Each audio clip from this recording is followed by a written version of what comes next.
Hey there, Daredevil fans. Welcome back to AFTERBUZZ TV for Daredevil's After Show, issue 204.1. We're going to be talking about the score, the man behind all of the music in Daredevil Seasons 1 and 2, John Paesano. Stick around. You're tuning into the destination for TV superfan discussion, AFTERBUZZ TV. And now, let the buzz begin. Welcome, John, to AFTERBUZZ TV. Thank you so much for joining us, and congratulations on Daredevil Season 2. Thanks for having me. How does it feel like now you have 2 seasons of this out there? It's kind of bittersweet. I mean, there's a positive and a negative. I mean, I'm glad to have a little bit of a break in the schedule, but at the same time too, it's such a fun show to work on that you kind of want to get right back into it. So yeah, it's a little bit of it's been an amazing show. Season 1, just like we could, like if we weren't covering the after show, we would have just watched it all in a day. Right. And then we had to pace ourselves, and we're just brooding. Right. We're at home angry at our city for betraying. But so how did let's jump right in. Like how did you get involved with Daredevil? It's interesting. Stephen DeKnight, who was the showrunner for our first season, he was working on a project. And I'll take you back even a little further than the actual show. But how I got introduced to Steven was he was working on a project called Incursion at the time, which is a project that he's been kind of had. It's kind of like a pet project of his that he's had in the works for a while. And he did a proof of concept for that project, which is proof of concept, maybe like a 10 to 12 minute long kind of short, kind of giving the, so he could give producers and studios around town kind of a conceptual idea of what he wanted to do on that show. And I actually got introduced to him through somebody that was working on that project. And I, met Steven and wanted to do music for that project. And so that was kind of like my first intro to Steven. And as time went on and we moved on from that project, I found out that he was picking up the show Daredevil to showrun the TV show for that. So when I found out about that, I got in touch with him and said, hey, I would love to get my hat thrown in the ring to do Daredevil. And he said, sure. And he got me kind of introduced to some of the people over at Marvel, and I was able to, demo and end up landing the show. So it was that's the short version of the introduction. Yeah. Were you a Daredevil fan beforehand? I was. I definitely was not.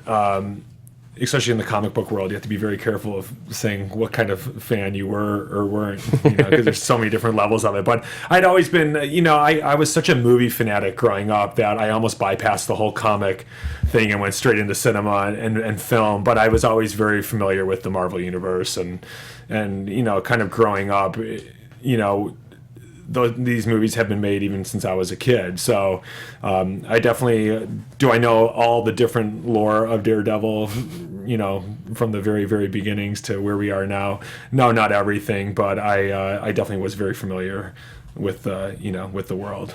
Yeah.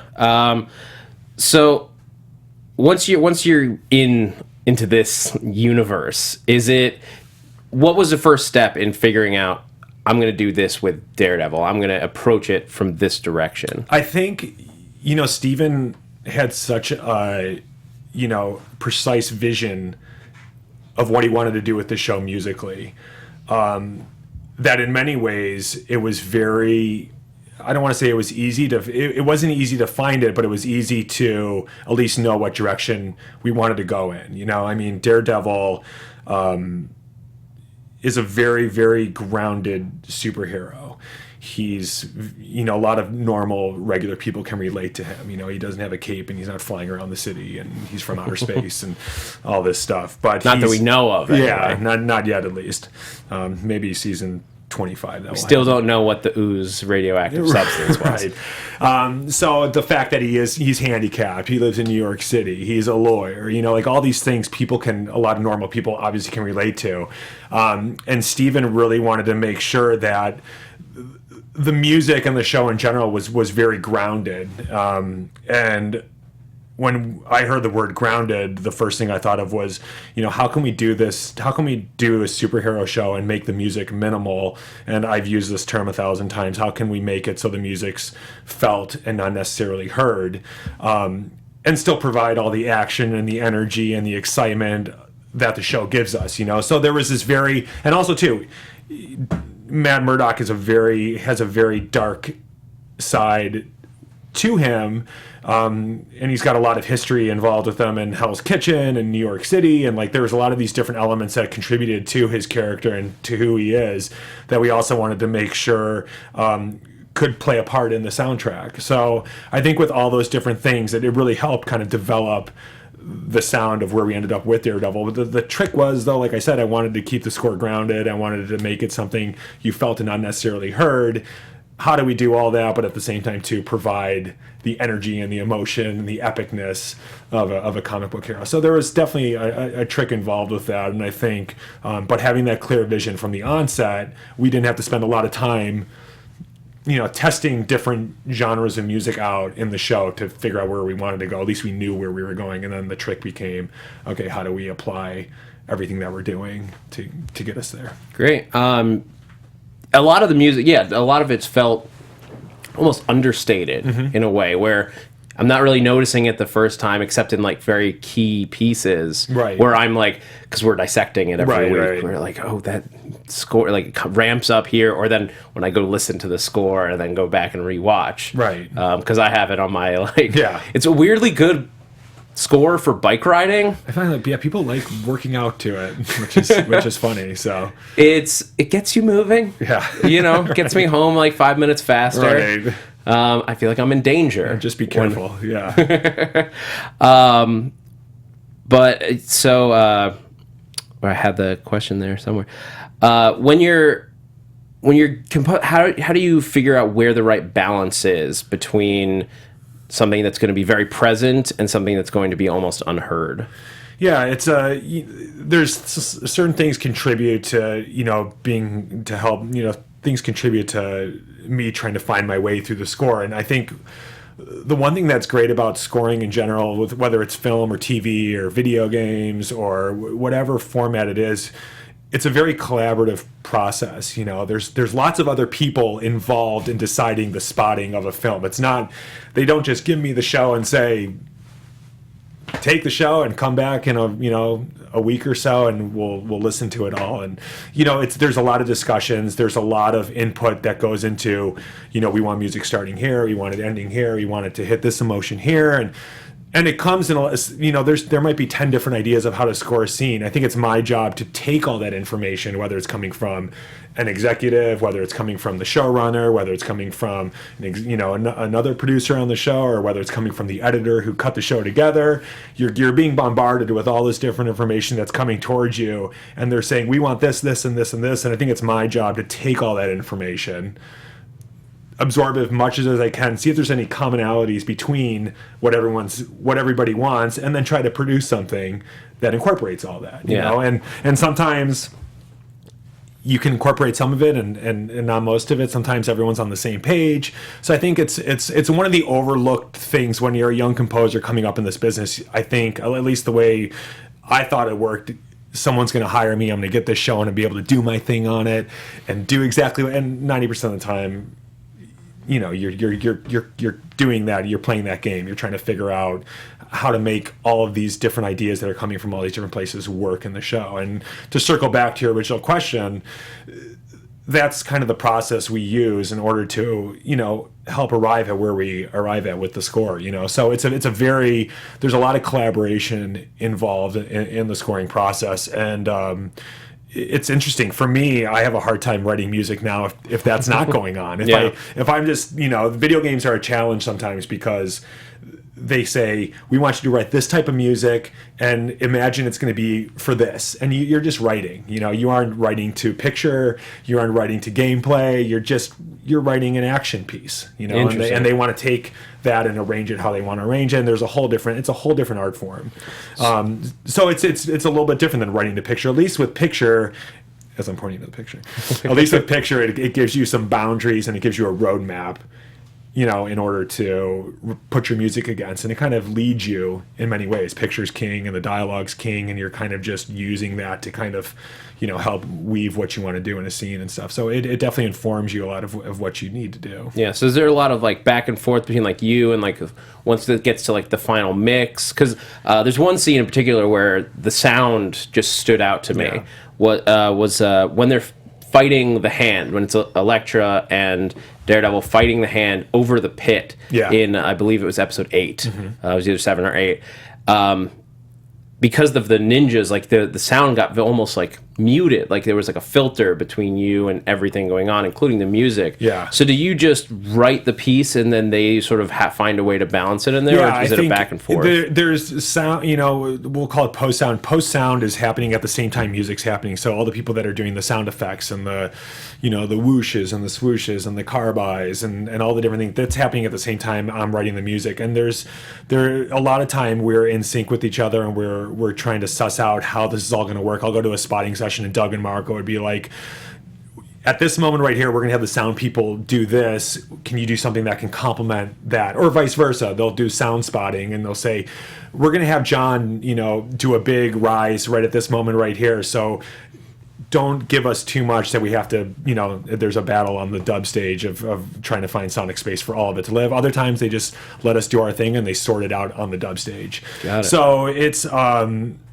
but there's a, I can't remember, I think it's episode 4 when Matt and Karen go on a walk in the rain and all the sound gets sucked out and it's when they kiss for the first time, and there was a big idea of, originally I think it was going to be they wanted to temp it with a piece of music, like not temp it, but they wanted to use a needle drop, like an actual song for that scene. Then it turned into, well, actually we want you to score it, and then it turned in, it would be cool to have this kind of dance between Matt's senses and him hearing the rain and hearing her heartbeat, and then it became this kind of, you had to weigh your options, say what's going to be the most effective thing here, and then at the end it turned out to be a mixture of sound design with a very sparse piano cue that I did for it. And there's a lot of times where that delicate dance between sound and music can make a huge difference. And I think these days, especially more than ever, sound and music really try to work on the same page. I mean, I know when I did Maze Runner, there was so much sound in that movie, and we really had to make sure that I was in lockstep with the sound department, because Wes wanted, huge sound, these big walls moving and doors closing, and the music was this big orchestral, thing going on, and we just had to make sure that it wasn't just a giant mess on the stage, So, like I said, whether it's film or TV, that conversation is constantly happening, especially now with, I think of Daredevil almost like it's like a feature broken up into 13 parts versus an actual TV show. Yeah. Especially season 2, those first 4 episodes with the Punisher, we felt like, because then it moved on after that, at least for a minute. Yeah. It felt like this is a 4-hour movie of Daredevil versus Punisher. Yeah. It's and that can be daunting too, because, with a film, from a musical perspective, you have 2 hours of score you need to fill up. Yeah. And it's not even a full 2 hours, obviously. But with a show like Daredevil, you're looking at 13 episodes. I mean, it's like 13 hours. It's like a 13-hour long movie. And how do you create? That was the other idea for the score too. I didn't want people to be overwhelmed with the score. Every time we see Daredevil, we hear this big theme, and you can't just keep bashing people over the head with the same musical ideas over a 13-hour period of time. I mean, at some point it will become exhausting. So that was another kind of concept that went into when we were conceptualizing the score. How do we make the music effective but not overbearing? And so like all these different ideas and parts kind of play into the development. So you use sort of like the environment, like you were saying, the heartbeat, or like, I guess it's Manhattan, so like there's like traffic, or all these things, like sort of pieces that drive it forward. It's interesting. I mean, when we were part of the idea of some of the sonic qualities of the score, we really wanted to utilize some of those heightened sensibility sounds that Matt Murdock uses. If I ever had to use like a low pulsing, rhythmic element, I would say, let's take a heartbeat and put it through some filters and add some distortion and use it as kind of like our low motor. So do you actually use like the sound of a heartbeat?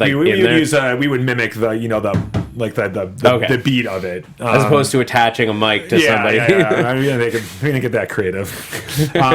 But or like we use cello sticks on some of the fight scenes with the hand, and whether it's Matt Murdock's cane that he used, and we try to use different elements and organic elements of the show and try to incorporate them into the actual soundtrack. So there was a connection there, whether I was the only one who realized it or the audience appreciated it. It always, you always try to look for tie-ins like that, and I think it can give the score a unique quality to it. Yeah, I think there's definitely some of them that come through, especially like when I listen to the soundtrack separately from the show. Like, tell me if I'm wrong on this, mainly because like I'm not the most astute when it comes to particular instruments, but like I'm listening to Styx Theme from season 1, and I thought I heard some sort of like Asian reeds in there, which in season 1 would have meant almost nothing to us because we didn't know about the hand. We only had the inkling of the hand. So was that sort of an intentional? Yeah, at the studio we would call it. I can't remember. We made a name up for like the old world music or something, where the stick. Especially Stick, there's a lot of mysticism and there's a lot of lore surrounded the hand and that his whole experience with it and that character, and obviously we get more into it in season 2, but we definitely were kind of planning to carry that through into season 2, and there's also a lot of sticks in Styx Theme, so I mean there's definitely some obvious ones there, and I mean all this stuff is I mean that's the fun part of scoring, I mean is kind of thinking about all those. Writing the music is almost like after the hard part's figuring out all these things that we're talking about, then actually executing the score and applying it is tricky, but it's kind of the fun part of getting into that side of it. Yeah. So do they give you like sort of like things like this character is going to go through these things, even like if they aren't shooting it yet? I mean, I have a general idea of the path that we're gonna go on, but again, like I think when I started Daredevil season 1, there were probably like 5 shows in maybe that were shot, and so they brought you in a little later, but like script development's still happening, storylines are still kind of being sussed out and changed, so I'm kind of on it's not as crazy as network television can be, where you're like literally, I mean, at least in my experience, the network shows that I've done, it's like show starts that week, I'm scoring that week, and it airs that the following week, so it's a much, you're moving really at a real good clip. The subscription-based service stuff like Daredevil, it seems because the way that it's released, it's all released at once. I feel like I have a greater understanding of like the path we're headed on, and I have a little bit more of a look into the future of where the show's going. Okay. Just purely from a schedule standpoint, at least in my experience, every show's different. Every network does things differently. Every show is takes on its own unique schedule, and so it's it's one of those things where and a lot of the characters sort of feel like are being treated very uniquely. Fisk's score from season 1, his theme almost sounded like did it have like heroic notes? Was that an intentional like? Yeah, I think with Fisk was an interesting character. He was. And I always use the word elegance, but it's such a funny word to put with Fisk. He's such this brooding, big, imposing, dark character, but there's a weird softness and elegance to him. He appreciates the finer things in life, and whether it's artwork or fine food, or he dresses well. He carries himself really well. So you give him more of like a classical feel. So it was interesting. On one of the episodes, he was in an art gallery. I think it was when he first met Vanessa. He's in an art gallery and he's looking at a painting, and there was a Bach piece that was being played behind him. And we all looked at it and said, "Oh my God, this is so creepy!" Like you have this brooding, dark guy, and there's this light classical music, and it just the juxtaposition of it just seems so fitting that I really, an idea came up where I just really wanted to incorporate that type of sound with Fisk, but twist it, try to make. So I remember we took some, classically recorded music, and I threw it through some, distortion and pitched it down, and we would kind of flux in and out of it with some soft piano music, and then it transforms and gets mangled and turns into a big, blah. Sounds like Fisk, classic story in his life. So we kind of, went through this conceptual idea of him, being this, soft, elegant, twisted, screwed up guy. So he was definitely a collage of a bunch of different things. Yeah, very cool. So each character, generally, like at least the major characters, get their own themes. How do you decide, like, or is that like Steven DeKnight's like role, like to decide like who's going to get like a very unique theme? Like, I don't imagine Mahoney has like a big devoted piece to him. Yeah, it's one of those things where it's a collaboration. Their thematic character themes are tricky. You again, especially on a show like this where every time you see a character pop up on screen, there's that conversation. Do we want to? Themes have a tendency to draw a lot of attention to them. Star Wars. I mean, you hear that Star Wars theme, it's right there with the actor's performance, John Williams music, and there's no one better at it than John Williams to me, a guy who can take a very musical piece of music and have it sit right up there with the actor's performance, and it's not distracting, it doesn't get in the way, it just fits. On a 2-hour movie, it's a little bit easier to apply, for me at least. I feel like it's a little bit easier to apply that sensibility. On a 13-hour long show, if I use character themes on everybody, I feel like it could be distracting to the viewer. If you get too used to what you're hearing, well, you just don't want it to distract from what. It was very important for Steve and I to make sure that when people watched the movie, that they were sitting in the room with the characters. Strong music has a tendency to push the viewer out and makes them feel like they're watching a scene, versus minimal music makes people feel like they're sitting in the room. Like, again, you're feeling the music, you aren't hearing it. Strong thematic music can be tricky. It can be tricky to apply that type of feel with big loud music that's constantly drawing themes, melodies, things. They have a tendency to grab a lot of attention. You hear it more versus if you can create. There's a lot of great thematic music that's not melodically thematic. It's got a tone, a feel to it, and I think with Daredevil, we try to utilize both of them, but we really wanted to use the themes when it mattered, and not just all the time. And that's why I think our themes stick mainly to our main characters, and we use them sparingly at moments so they really are stand out and accomplish what we want them to accomplish, and not just use them all the time over and over again. But we have a couple. I would say the hand's got a feel to it. There's no melodic theme to it, but I think if you hear the music that surrounds the hand, you would say, oh yeah, this feels like the hand. Daredevil's got an actual theme. Matt Murdock's got an actual theme to him. Well, with the Battling Jacks had a theme to it. Daredevil's childhood, we have kind of like a childhood theme for Matt Murdock that surrounds him and his father, and so there was some. Punisher's got a feel to him. It's not necessarily a melodic feel or a melodic theme, but there's a tone to him, a sound to him, a feel to him that when he's on the screen, it feels like the Punisher. So we kind of try to do a balance between both those worlds. Yeah. What did you do to prepare or to come up with concepts for this season for the Punisher and Elektra? Because those were the big new characters that we got introduced to. I mean, Punisher's performances were so good that honestly, I just didn't even want to get in the way of him. He's so imposing, and he's just such a great actor. And Bernthal's scary in this. I can't. I can't see him in anything else now. When I see him, I see the Punisher. I remember I was watching Sicario a couple of nights ago, and he's got a great role in that, and he's fantastic in it. But when I see him, I'm just like, I'm a little bit, ever watching the 13 episodes of Daredevil over and over again. It's You're hard for me to attached. see. Yeah, I'm a little bit of attached to his character, but yeah, they just hit it out of the park with him, and he did such a fantastic job. So it's tough with a character like that where you're like, man, he's just working. You feel like the only thing you can do is screw it up. So he was, but I think we landed in a good spot with him.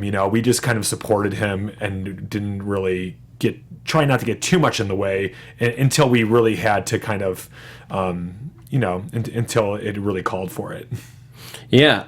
So when we have some people joining us live right now, and Jim Jam wants to know about the inspiration for specifically the Punisher's prison riot scene. Yeah. If there was anything that you brought in, he specifically asked about the raid. Yeah. If there was anything that you used to sort of get you to that spot, that was another scene where it was one of those things where it was one of those scenes where you really wanted to make so people felt like they were there. With fight scenes, it's interesting, you know, especially a lot of like scenes like that where it's a kind of like a big set piece.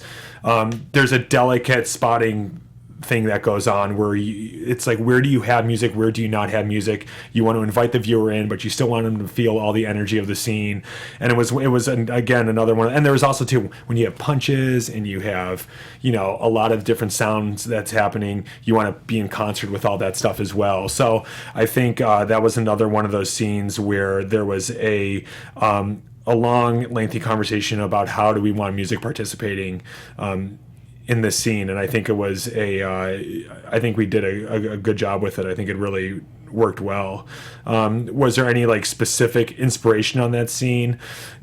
Not necessarily. I mean, we just wanted to make sure that we were incorporating a little bit of his stuff, and then also with the Daredevil kind of sound. So yeah, for what it's worth, I think that you guys did a great job balancing that, like music being not too heavy. Yeah, because it just, especially episode 10, which I just finished watching today, and we'll be covering tonight on AfterBuzz TV. Plug. I'm just like, there's so much just like drawing you in, and when the pace goes from 0 to 60, right? It, like the scene in Reyes's office. Yeah, I was just instantly, like, things were happening around me. I think my phone buzzed like 8 times in 5 minutes during that whole thing, but it didn't even matter. I was so just sucked in. So it did come out. Yeah, very well. I mean, I think that's the other trick with music too. If you have a lot of music in something, it's hard. It can be a little more difficult to feel those peaks and valleys in the intensity of the show. You know, if you have music in constantly, you don't feel it coming in and out as much as you do when you execute it on moments where you really need it. So you can really hype the energy up of a scene if there's nothing coming before it, and then all of a sudden it comes in. You know, I mean, it's one of those. Spotting is so important when it comes to the application of the music. I mean, the music's important too, but where and when and how that music's being applied in a show is almost as important as the sound of the music, the tone of the music, the thematic elements of the music. I mean, it really is an important aspect of scoring. So do you wind up with like these big pieces that are sort of like left on the floor? Yeah, absolutely. At the end of the day? We give them to trailer houses.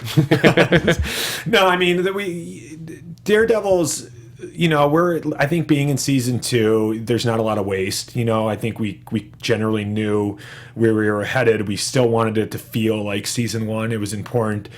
It was important that we didn't all of a sudden have, you know, Matt Murdock in a suit and all of a sudden we go into superhero land. We still wanted to keep the show grounded, but we still had to acknowledge a lot of these things. I mean, he is now running around in a suit. You know, he was in his vigilante gear on season 1, so you could get away with doing a lot less but still have it being effective. Anytime you put a guy in a superhero suit and he's running around on screen, it's got to be acknowledged in some way, you know. And I think the trick for season 2 was that we really wanted to make sure that we kept the feel of season 1.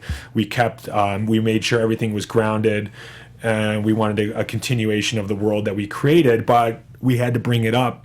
We had to bring it somewhere, you know. We had to acknowledge the fact that he is Daredevil now wearing this suit. There is other characters involved that are deep characters. I mean, Punisher has his own story and his own world going on. Elektra's got her own story and world going on. The Hand's got their, you know, you're sharing now a lot of different elements coming into the story. But it was still very, very, very important to keep the show grounded, you know. And I think that was the biggest challenge of season 2 was making sure that we kept all that stuff intact.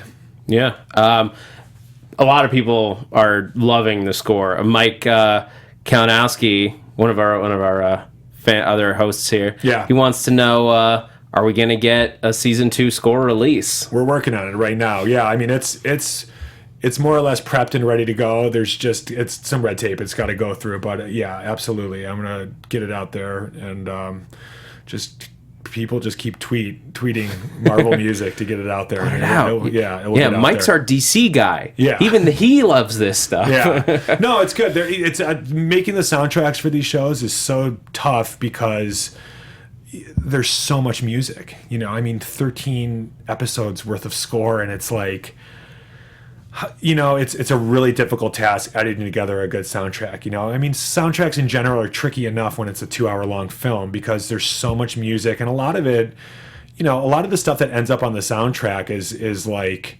15% of the music that's in the score, in the actual sound of the score of the film. There's so much functional music, and you'll have a scene where the strings are droning for, under a piece of dialogue for, 30, 40 seconds. If you're in your car driving and you're hearing strings droning for 30, 40 seconds, you're going to like move the track. So there's a lot of editorial work that goes on, cutting these things together and pasting. And, so conceptualizing a soundtrack for a TV series is tricky. But I think with Daredevil, there's a lot of showpieces and there's a lot of things. And especially now you're talking about a minimal score too. You know? So throw that on top of it, and you want to make sure that people are the fans are interested in what they're hearing and listening to. And so we're working on, trying to cut together a great soundtrack. But I could probably release like 12 soundtracks of each one of these series. Oh, wow. So there's so much music to go through. And but we have one. I think we have a really good soundtrack cut together for season 2. And we're working with Marvel and the label to get it all packaged out and ready to go. Awesome. I can't wait to download it. We do another question from Totem Psy Clinic. Where do you stand on the battle at the moment between synth and computerized sounds versus natural instruments? Yeah, it's fun. It's a good question. I get asked this a lot because the hybrid world is becoming they're both great. I mean, I grew up listening to John Barry and James Horner and John Williams and Alex North and guys who were primarily orchestral guys, and that's the music I grew up on and love, and still to this day, if I'm listening to music, I'm listening to pretty orchestrally centered music. The world that I live in is a very hybrid world, though, too. My scores for Maze Runner is a very hybrid orchestral sound, and Daredevil is mostly electronic with, orchestral undertones. And is that a project by project decision? Like Daredevil's very street. I think whatever. I never go into a project going, this is what I'm going to do. I'm going to do an all orchestral thing. I look at the picture and see what it's saying to me, and I say, this is how I think I'm going to want to approach it. And there's always a creative conversation that goes on with my director or my showrunner or whoever's involved in the creative process of the material. But now I look at it, the orchestra has become another sound in the palette of what we use to write film music, and it can be very, very effective and great. I mean, there's no right answer, There's no wrong answer. I did a movie over the summer called My All American. It was all orchestra. There was not one hybrid sound in it. It was a movie. It was directed by the guy who wrote Hoosiers and Rudy, and he's a very Jerry Goldsmith did his last 2 scores for his films, and he really wanted that orchestral sound. It was a perfect sound for the movie. I mean, it fit well. It was a period thing. I wouldn't have chose anything else. I would never do that on Daredevil. You know what I mean? For what we were going for, I think they each application, I think it's a great thing that we have both worlds now. I don't want to see either one of them go away. I mean, if that answers the question, I don't really have a preference.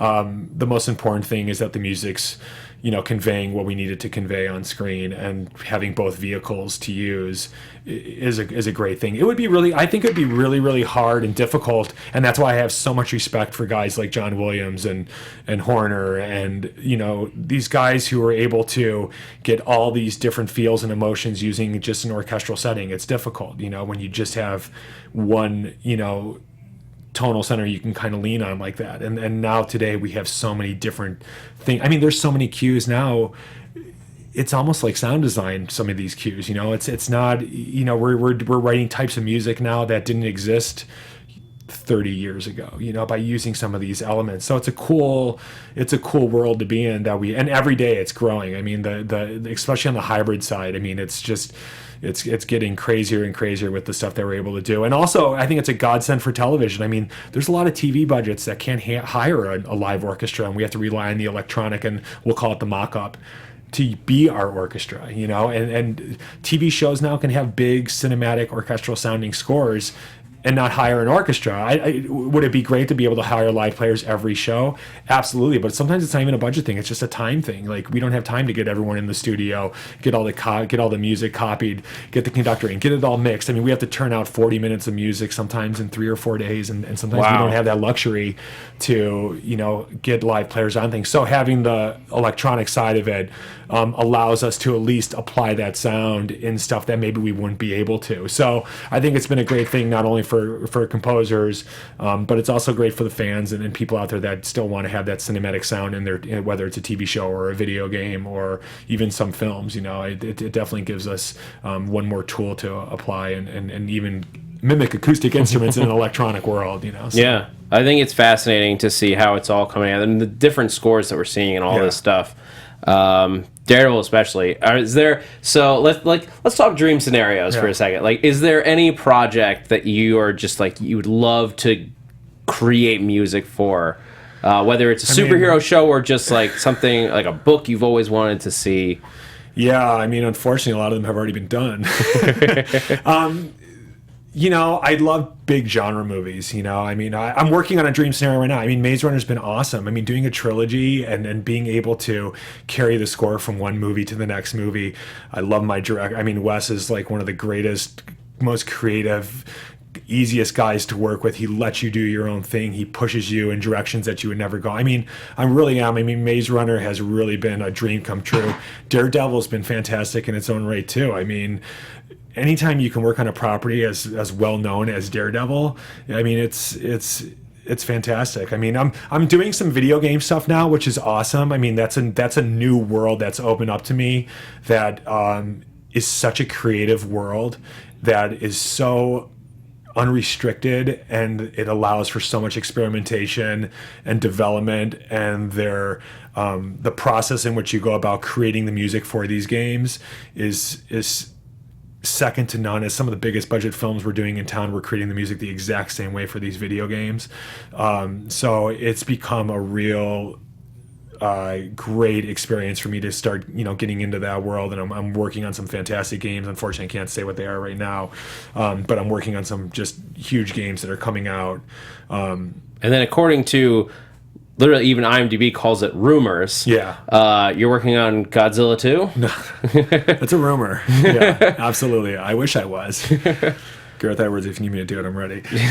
But no, that's IMDb land. Yeah, no, that is definitely a rumor. All right. Yeah, and I'm not co-scoring Death Cure with Junkie XL either. It's interesting how all this stuff gets out there. I'll take it. Listen. Let's say I'm doing Godzilla 2. You gotta monster smash your way into the room. Absolutely. And then it opens up. Right. And then the dumb Who's question. ever doing that on IMDb, just keep doing it, please. It's making me look really good. It's getting my star meter up. We gotta get him before he gets onto Godzilla. Right. Somebody call his agent. Right, exactly. And then the dumb question I always like to ask. If you were going to take on a superpower or steal a power from another superhero, what would you go with? I think the flying thing's overrated. I don't think I want to do the flying thing. God, what would be a good one? Oh man. You'd almost go with, if you want to cheat, you could go with like Dazzler and just manipulate. That's a hard question. If there was one where you could invisible. All right. Yeah, invisible. I'd want to be invisible. That's a good one. There's a lot of flexibility. You could rob banks. You could do a lot of bad. All right, so you're a darker side person. Not superhero power, supervillain power. Supervillain. All right. Yeah. Villain seems like it's more exciting anyway. Go this way. Yeah. But thank you so much for joining us, John. Yeah. It's been a pleasure. This show has been spectacular, seasons 1 and 2. Yeah. I can't wait to watch the last 3 episodes of Daredevil. Yeah. For you guys who are watching at home, we will be talking about episodes 9 and 10 tonight at 11 p.m. Pacific Standard Time. Very late, but it'll also be available tomorrow for anybody who sleeps at normal hours of the day here at AfterBuzz TV. So, John, where can everyone keep up with you? Twitter at John Paesano, Twitter account always has news. And anything new they can look forward to you've got coming up soon? Just check on IMDb. Godzilla 2 is coming out soon. That's where it all is. Yeah. All right, guys. Well, I've been Zach Wilson. You can find me on Twitter, Instagram, and YouTube at ThatZachWilson, ThatZachWilson. And thank you one more time, John Paesano, for coming out. I'm Zach Wilson, and thanks for geeking out with us. From executive producers Maria Menounos, Kevin Undergaro, Phil Svitek, and the entire AfterBuzz TV staff, we would like to thank you for listening to the AfterBuzz TV network. To watch or listen to other after shows and post comments or questions, be sure to visit AfterBuzzTV.com. I'm Sir Richard Wentworth, and this has been a presentation of AfterBuzz TV. Buzz you later. The views expressed herein are those of the hosts only and do not necessarily reflect the views of AfterBuzz TV or its owners or principals.